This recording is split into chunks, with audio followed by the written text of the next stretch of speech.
Welcome to Muscle in the Morning, brought to you by Iron Mag Labs. Make your mark. Filling in for Dave Palumbo, I'm Sadiq Faruqi. It's Tuesday, August 23rd, 2016. Let's find out what's going on in the world of bodybuilding and fitness. After starting the year out on a tear by sweeping 3 straight Arnolds and setting the bodybuilding world on fire, there has been one enormous question mark swirling around Kai Greene. Will he actually compete in this year's Olympia? And while the man himself has been pretty tight-lipped about whether or not we'll see him on stage less than a month from now, he certainly is looking and acting an awful lot like someone who's knee-deep in contest prep. Not saying anything. Kai has been spotted putting some long hours at the office lately and training like a man who is looking to rewrite a chapter in his legacy that's been marred by missteps and shortcomings. Earlier in the year, we saw the best Kai Greene that we have seen in quite some time, and if that Kai Greene can find a way to land on the Olympia stage, it'll be interesting to see what sort of dynamic clash emerges between him and King Phil. It's been pretty lonely at the top of the women's physique division these last few years for reigning champion Juliana Malachary, but it looks like her old friend Kira Newman is ready to come up and give her some company. After starting the year off with a bit of a disappointing performance back at the Arnold Classic, Newman took the entire middle of the season off to put her head down and focus on putting in the work for this year's Olympia.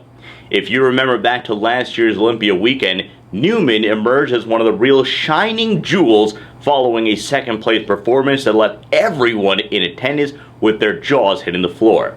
Now that she's had some time to rest, regroup, and reformulate her game plan for success, you'd be crazy not to think that a re-energized Kira Newman won't come in and be a real force to be reckoned with.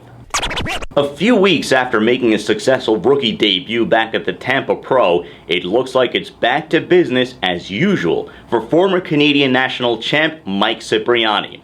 Despite not placing quite as high as you would have hoped, Cipriani did showcase some noticeable improvements from front to back and certainly showed some flashes of potential for once he's finally able to pull it all together. From the waist down, Cipriani already has legs that can hold their own on just about any pro stage. So if he can really sharpen up his conditioning and continue to fill out his upper half, it won't be long before we start seeing him place his way up the rankings.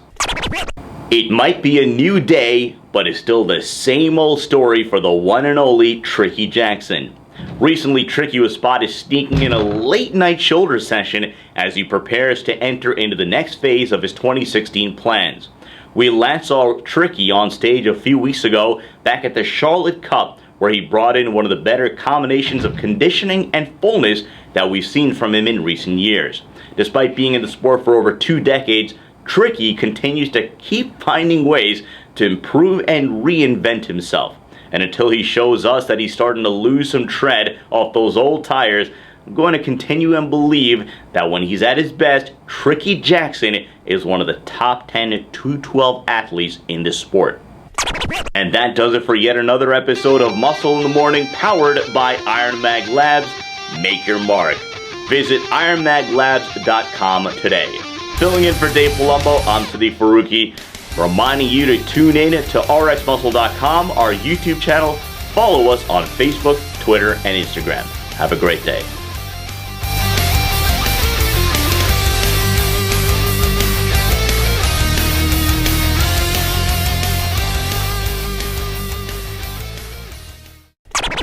Hey guys, it's Stevie B here.